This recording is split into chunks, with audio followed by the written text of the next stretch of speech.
لو معاك كل ملايين الدنيا وصلت لكل اللي نفسك فيه في حياتك بس مش مبسوط، يبقى انت ما كسبتش حاجه. النهارده هقول لك على 7 حاجات ممكن تعملهم عشان تزود سعادتك وانبساطك في الحياه.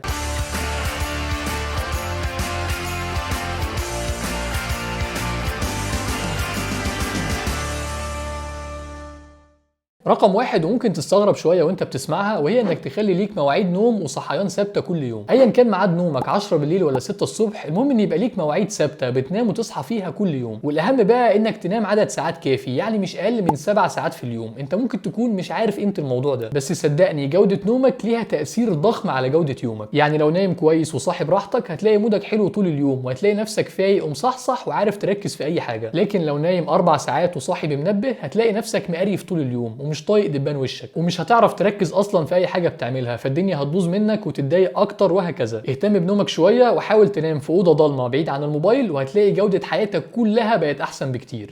رقم 2 اقطع العلاقات اللي بتضايقك. وانا مش محتاج اقول لك انهي علاقات بالظبط، لان كلهم جم في بالك دلوقتي وانا بتكلم. اي حد علاقتك بيه متعبه، بتبقى مخنوق وانت بتكلمه ومش مبسوط، او لما بتقابله بترجع وحالتك النفسيه اسوأ من قبل ما تشوفه. اي حد بيقلل منك لما بتحكي عن حاجه عملتها او حاجه عايز تعملها. لو عايز تبقى مبسوط، الناس دي ملهاش مكان في حياتك، حتى لو قريبين منك، حتى لو بتحبهم، لان لو هما كمان بيحبوك هيبقوا حريصين جدا انهم ما ينكدوش عليك. خطوه ممكن تبان صعبه بالذات لو كتير من صحابك كده، بس صدقني النتيجه كويسه جدا وهترتاح نفسيا قوي بعد ما تعملها. رقم 3 دور على الدافع بتاعك في الحياه، دور على الموتيفيشن بتاعك. اعرف ايه السبب اللي بيخليك تقوم من على السرير كل يوم، ولو ما عندكش سبب زي ده اخلق لنفسك سبب. الحياه من غير دافع او هدف حياه تعيسه، لان اي حاجه بتعملها ملهاش معنى. لو بتعمل كل حاجه في حياتك عشان روتين اتعودت عليه، مش عشان انت فعلا عايز تعملها، مش عشان ليها قيمه بالنسبه لك، ازاي عايز تبقى سعيد؟ وبما اننا جبنا سيره الروتين، فرابع حاجه ممكن تعملها عشان تزود سعادتك هي انك تعمل لنفسك روتين. زي ما الروتينيه التامه مش كويسه، برضو العشوائيه التامه مش كويسه. لازم جزء من يومك يبقى مكون من افعال روتينيه بتعملها بانتظام كل يوم، افعال بتديك فايده صغيره 1% زياده كل يوم. مع الوقت الفايده دي بتتراكم وبتخلي حياتك احسن عن طريق حاجه صغيره جدا بس بتعملها كل يوم بانتظام. قبل ما اكمل بفكرك تعمل لايك للفيديو وسبسكرايب للقناه عشان يوصلك اي فيديو جديد.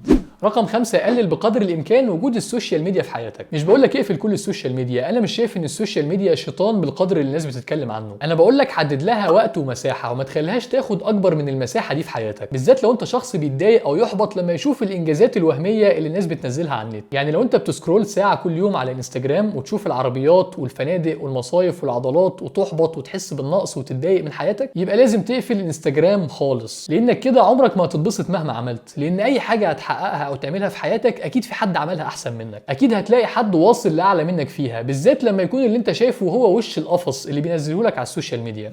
رقم 6 اختار عاده سلبيه واحده بس في حياتك وبطلها. مش عايزك تشقلب حياتك، انا عايزك تختار عاده واحده بس. العاده دي ممكن تكون التدخين او الاكل من بره، او انك بترمي هدومك على السرير لما تروح متاخر، او اي حاجه تانية انت عارف ان هي بتضر جوده حياتك. انت عارف كويس ايه اللي بيضايقك، بس ركز معايا، امسك عاده واحده بس وركز عليها لحد ما تبطلها خالص وما تشتتش نفسك.